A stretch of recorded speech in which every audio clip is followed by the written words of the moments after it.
السلام علیکم دوستو، کیسے ہو آپ سب؟ میں ہوں عریض اور آپ ہیں اس وقت میرے یوٹیوب چینل عریشہ ناولز پہ. تو گائز آج مجھے تھوڑی بری فیلنگ آ رہی ہے کیونکہ لاسٹ ایپیسوڈ تک ناول پہنچ چکا ہے. تو آج جنونیت ہمیں چھوڑ کر جا رہا ہے. آج نہیں جا رہا، کل جا رہا ہے. سیکنڈ پارٹ کل آئے گا تو زیادہ سیڈ نہیں ہوتے. آج کے ایپیسوڈ شروع کرتے. اور ایک رابعہ نام کی بندی، آپ لوگ ہٹ جاؤ کیونکہ میں آپ کی زبان میں بات نہیں کرنے والی. جس کو سمجھ آ گیا ٹھیک ہے، وہ کڑیے مینوں دس سوری پنجابی میں بھی نہیں بات کرنی. میں کہ با کہ تھی کسا پتہ لگایا کہ میں پٹھواری بولی کنی ہاں تے تو کمنٹ وچ کس طرح پٹھواری چ گل کرنی ہے. بھی مارے کو کمنٹ پٹھواری نہیں دکھن ہونی. خیر بس اتنی میں نے بات کرنی تھی اس بندی سے. اب آج کے ایپیسوڈ کی طرف آتے ہیں. جن کو سمجھ آ گیا وہ مجھے بتائیے گا کہ میری زبان کس کس کو آتی ہے. ہم پٹھواری بولتے ہیں، پٹھواری کے علاوہ ہم لوگ کشمیری بولتے ہیں. اور باقی آپ مجھے بتائیے گا کہ میری زبان کس کس کو آتی ہے. کیونکہ عریج کو، میری بیسٹ فرینڈ کو، اس کو میری زبان نہیں آتی. اس کو پنجابی آتی ہے. اس نے مجھے پنجابی سکھائی ہے. I am very good in Punjabi now. تو پنجابی میرے کو بہت اچھی آ گئی ہے، لیکن اس کو میری زبان نہیں آئی ہے. تو آپ لوگ بتائیے گا کہ کس کس کو میری زبان آتی ہے. تو لیٹس اسٹارٹ آج کی ایپیسوڈ. تو جنونیت قسط نمبر آخری فرسٹ پارٹ، تحریر عریض شاہ. اچانک حویلی میں گولی کی آواز گونجی تھی. ردم ایک چھکاؤ کے ساتھ، کھچاؤ کے ساتھ شائزم سے جا لگی تھی. یہ شام غصے سے اس کی طرف بڑھ رہا تھا. اس سے پہلے کہ گولی اس کا سینہ چیرتی، سیام نے سردار کو دھکا دیا. گولی سینے میں لگنے کے بجائے بازو کو چھو کر گزر گئی تھی.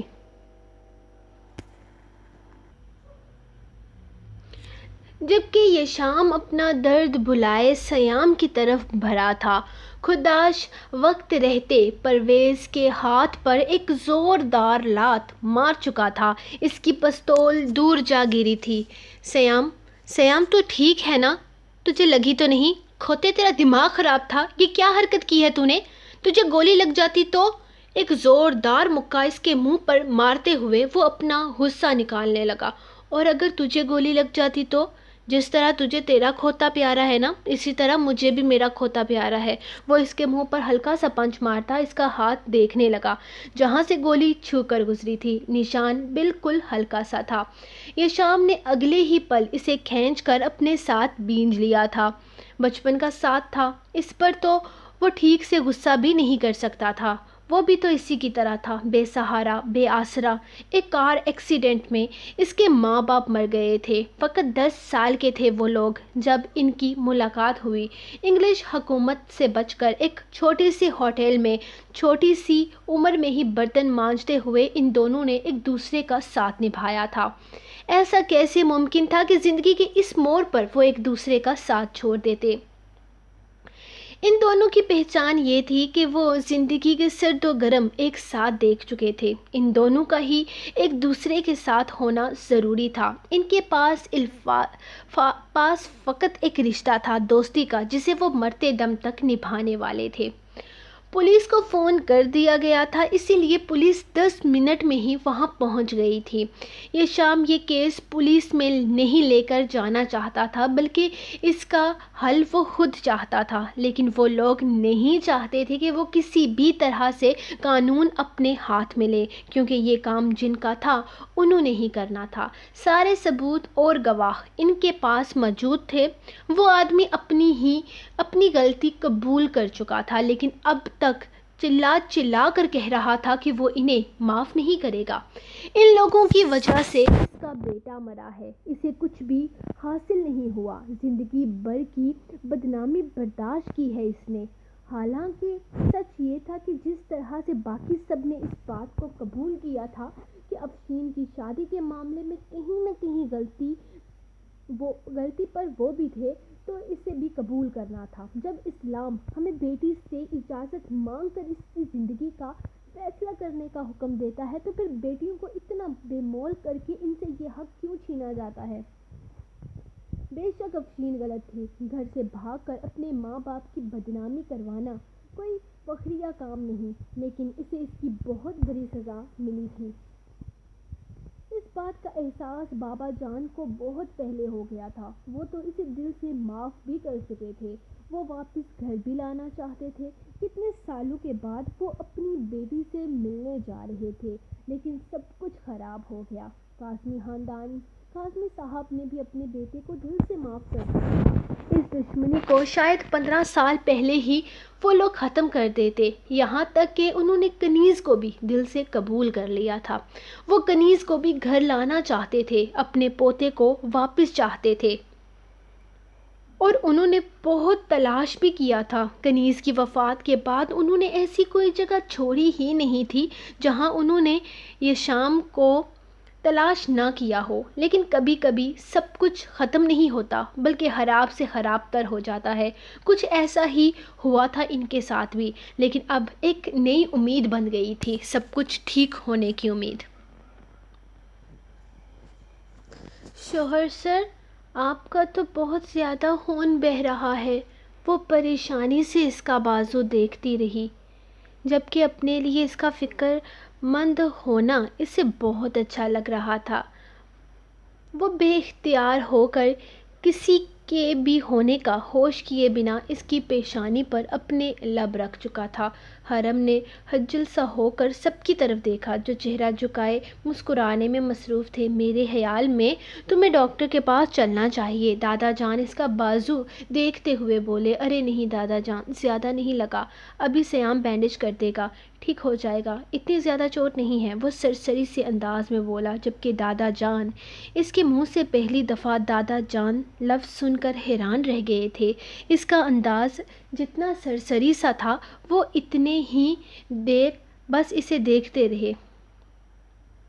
کوئی مجھے فرسٹ ایڈ باکس لا دے گا؟ سیام امایا کی جانب دیکھتے ہوئے بولا تو وہ ہاں میں سر ہلاتی فوراً وہاں سے بھاگ نکلی تھی۔ 5 منٹ میں وہ اس کی بینڈیج کا سارا سامان لے کر واپس آ گئی تھی۔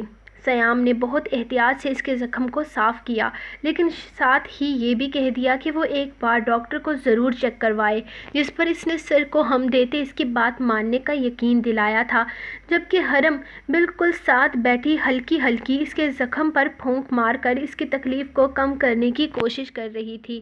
وہ تو اس کے اس قدر کیئرنگ انداز کو جان لٹاتی نظروں سے دیکھ رہا تھا۔ بس دل میں ایک خواہش تھی، جاگ رہی تھی کہ اس وقت یہاں کوئی نہ ہو اور وہ اسے اپنے سینے میں چھپا کر کہیں قید کر لیتا۔ حرم جان، میں ٹھیک ہوں، مجھے درد نہیں ہو رہا، وہ بے حد پیار سے اس کے چہرے پہ آئے بالوں کو پیچھے کرتے ہوئے بولا تھا۔ ہو رہا ہے، بہت ہو رہا ہے، وہ پھر سے اس کے زخم پر ہلکی ہلکی پھونک مارتے ہوئے بولی۔ اس کا بس نہیں چل رہا تھا کہ وہ ابھی بیٹھ کر رونا شروع کر دے۔ ان لوگوں کو ایک دوسرے کے ساتھ مگن دیکھ کر دادا جان نے سامنے بیٹھی اپنی چھوٹی بہو کو دیکھا تھا، جو بالکل خاموش نظروں سے زمین کو دیکھ رہی تھی۔ بہو، تم نے ہم پر بہت بڑا احسان کیا ہے، ہم جانتے ہیں ان سب چیزوں میں سب سے زیادہ نقصان تمہاری ذات کو پہنچا ہے، لیکن سچ کا ساتھ دے کر تم نے ثابت کیا کہ برائی کتنی ہی طاقتور کیوں نہ ہو، اچھائی پر غالب نہیں آ سکتی۔ تم نے امایا کو ڈریسنگ روم میں بھیجنے کے لیے وہ کپڑے خود وہاں رکھے تھے، اور تمہاری سوچ کے عین مطابق امایا سب کچھ سمجھ گئی۔ وہاں ڈریسنگ روم میں امایا نے ماسک اور وہ لباس دیکھا تھا جو پرویز ان کاموں کے لیے استعمال کر رہا تھا۔ امایا نے فوراً وہ ساری باتیں زریام کو بتا دی، اور زریام نے گھر کے بڑے بیٹے ہونے کا ثبوت دیتے ہوئے ہر چیز کو سنبھال لیا۔ مشکل تھا، لیکن اب اللہ پاک کے فضل و کرم سے سب کچھ ٹھیک ہے۔ تم نے جو کھویا وہ ہم تمہیں واپس نہیں دے سکتے، لیکن ہمارے لیے تم ہماری بیٹی ہو اور ہمیشہ رہو گی۔ وہ بہت محبت سے بول رہے تھے، جبکہ بڑی مشکل سے اپنے چہرے پر مسکراہٹ لا کر وہ انہیں مطمئن کرنے کی کوشش کرنے لگی۔ جو بھی ہوا ٹھیک ہوا بابا جان، میں تھک گئی تھی اس یک طرفہ رشتے کو نبھاتے۔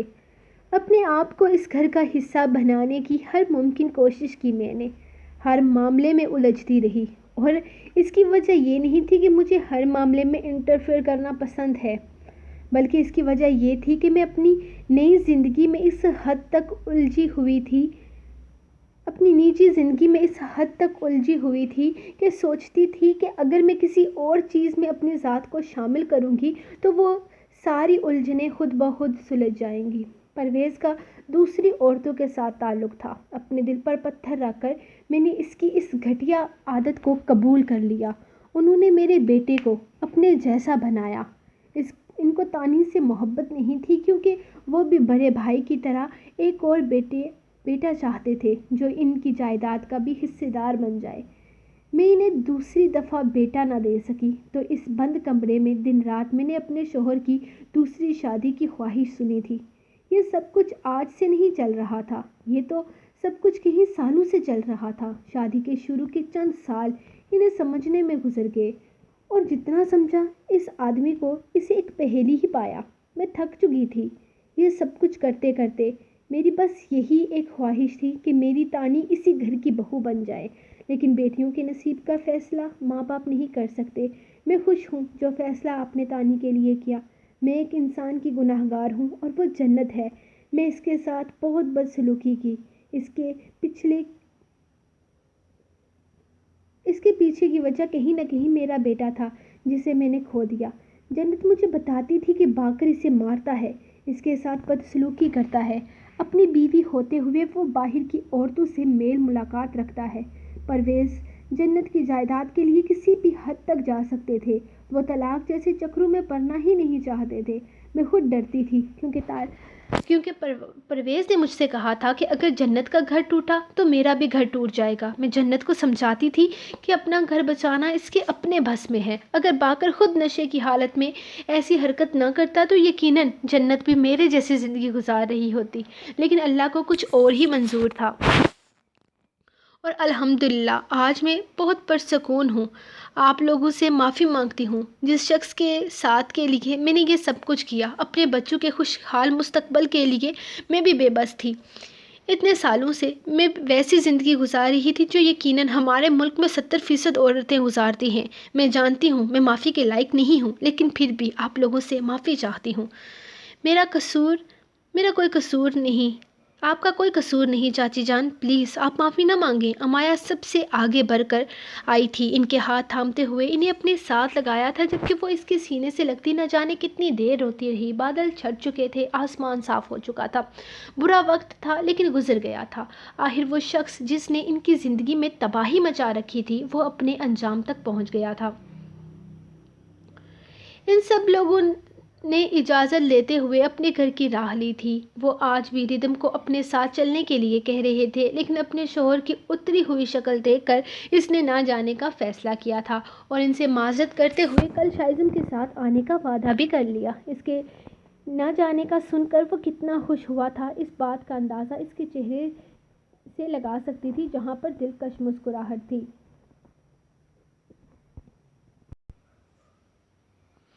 اسے ضرورت محسوس نہ ہوئی تھی، لیکن پھر بھی دادا جان نے واپسی پر ڈاکٹر کے پاس اس کا چیک اپ کروایا تھا۔ وہ اس پر کسی طرح کا کوئی رسک لینے کے بارے میں سوچ بھی نہیں سکتے تھے، اسی لیے ان کی ضد پر اس نے بھی کسی طرح کا کوئی احتجاج نہ کیا اور اپنا مکمل چیک اپ کروایا تھا۔ ڈاکٹر نے چیک کرتے ہوئے اس کے ٹھیک ہونے کی ضمانت دی تھی، جس کے بعد اب دادا جان قدرے ریلیکس ہو کر واپس گھر آ چکے تھے۔ آج جب وہ خوش تھے، ان کے بیٹوں کا قاتل پکڑا جا چکا تھا، لیکن اس چیز نے انہیں تکلیف بھی دی تھی۔ ان کا دکھ ایک بار پھر سے تازہ ہو گیا تھا۔ ان کے بیٹوں کی لاشیں ایک بار پھر سے ان کی آنکھوں کے سامنے گھوم گئی تھی۔ بہت مشکل وقت گزارا تھا، یہ بھولنے والا تو ہرگز نہیں تھا۔ راحیل کوئی غیر نہیں بلکہ ان کی اپنی سگی بہن کا بیٹا تھا۔ بہت چاہا تھا انہوں نے اس کو، بالکل اپنے بیٹے کی طرح۔ وہ اکثر کہتے تھے کہ ان کی کوئی بیٹی نہیں ہے، ورنہ وہ اپنی بیٹی راحیل کے نام کر دیتے، لیکن اب وہ سوچ رہے تھے کہ خدا کا شکر ہے کہ ان کی کوئی بیٹی نہیں۔ اگر کوئی ہوتی تو اس کا حال بھی پرویز کی بیوی کی طرح ہوتا۔ دنیا کے سامنے تو حشاش بشاش اپنی زندگی بسر کر رہی ہے، لیکن اندر ہی اندر گھٹ کر مر رہی ہے۔ وہ اکثر کہتے تھے کہ بیٹی نہیں ہے تو کیا ہوا، بیٹا تو ہے نا۔ انہوں نے راحیل کی بہن کو ہمیشہ کے لیے اپنے بیٹے احمر کے نام لکھنا چاہا تھا، لیکن احمر نے اپنی راہ بدل لی۔ بے شک دل کے معاملے پر کوئی زور نہیں چلتا۔ احمد نے بھی اپنے دل کا فیصلہ کیا تھا، اپنی راہ بدل لی تھی۔ اس نے جسے چاہا اسے ٹوٹ کر چاہا۔ اس کے جانے کے بعد بھی کنیز نے اس سے وفا نبھائی تھی۔ وہ مرتے مر گئی لیکن اس نے کبھی احمد کے نام کے ساتھ بے وفائی نہیں کی تھی۔ کیا میں جان سکتا ہوں کہ آپ رات کے اس وقت یہاں پر بیٹھے کیا کر رہے ہیں؟ کیا آپ کو اندازہ ہے کہ سردی میں آپ کی طبیعت خراب ہو سکتی ہے؟ انہوں نے پیچھے سے یشام کی آواز سنی تھی۔ آج پہلی بار اس نے انہیں دادا جان کہہ کر پکارا تھا۔ وہ سینے پہ ہاتھ باندھے انہیں کو دیکھ رہا تھا۔ ان کے چہرے پر ایک مسکراہٹ آئی پر دم توڑ گئی۔ وہ کھل کر مسکرا نہیں پائے تھے۔ بیٹو کا غم شاید ہر احساس پر بھاری تھا۔ تمہارے باپ کی یاد آ رہی ہے۔ وہ بھی بالکل تمہاری طرح دکھتا تھا، بس اس کی آنکھوں کا رنگ الگ تھا۔ تم میں اور اس میں کوئی فرق نہیں ہے۔ وہی قد، وہی آواز، اس کی طرح ضدی ہو تم بھی۔ وہ بے حد آہستہ آواز میں بول رہے تھے جبکہ وہ ان کے ساتھ ہی باہر بڑے دروازے کی 4 سیڑھیوں پر آ کر بیٹھ گیا۔ اچھا، مجھے لگتا تھا میں ان سے زیادہ ہینڈسم ہوں۔ شکریہ میری غلط فہمی دور کرنے کے لیے۔ بہت ہلکا پھلکا سا انداز تھا۔ اصل سے سود پیارا ہوتا ہے۔ مجھے تم سے زیادہ پیارے لگتے ہو۔ مجھے تم اس سے زیادہ پیارے لگتے ہو، انہوں نے رازدانہ انداز میں کہا۔ لگتا نہیں، میں ہوں۔ میں زیادہ پیارا ہوں۔ آپ نے غور سے دیکھا ہی نہیں۔ شاید وہ شکوہ کر رہا تھا۔ مجھے ڈر ہے کہیں تمہیں نظر نہ لگ جائے۔ ویسے بھی تم بہت کم میرے سامنے آتے ہو نا۔ میں چاہتا ہوں کہ تم ہمیشہ میری نگاہوں کے سامنے رہو، لیکن ڈر لگتا ہے یہ نہ ہو کہ تمہیں جی بھر کر دیکھوں تو تم کہیں چلے جاؤ۔ ان کے لہجے میں مایوسی تھی۔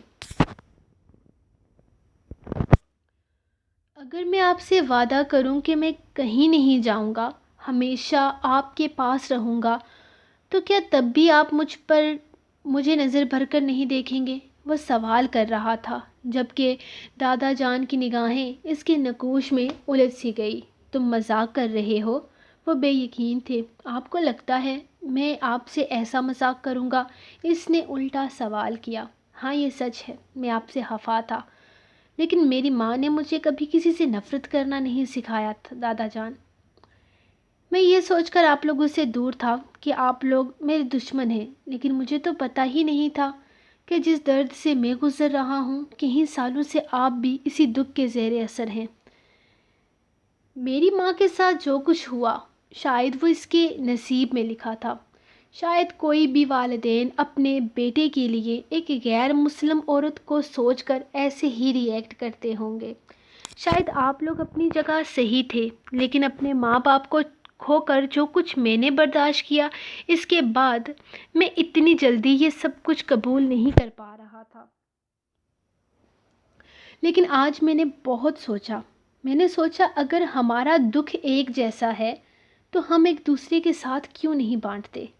میں جانتا ہوں آپ لوگ مجھے میرے والدین واپس نہیں کر سکتے اور نہ ہی میں آپ لوگوں کو آپ کا بیٹا دے سکتا ہوں، لیکن ہم ایک دوسرے کا سہارا تو بن سکتے ہیں نا۔ وہ ابھی بول ہی رہا تھا کہ دادا جان اس کے سینے پر سر رکھ کر زار و قطار رونے لگے۔